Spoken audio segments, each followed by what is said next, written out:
Hello everyone! In today's video, I'm going to show you how to see who and what is nearby on Instagram Map. So first up, what you need to do is to open your Instagram app on your device. And then from here, just tap on the magnifying glass icon to browse for a specific location. Now let's say we're going to go with this location. So just tap on it on the search results. And then you should see these options to switch for the filter. So we're going to go to places.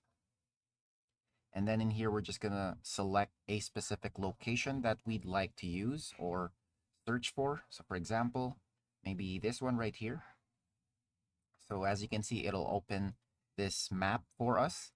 And you're going to be able to see who is nearby and what is nearby if the mutuals that you're following on Instagram are also enabled on Instagram Maps. So if they have their location shared, then they should be able to pop up if they're nearby on this specific location.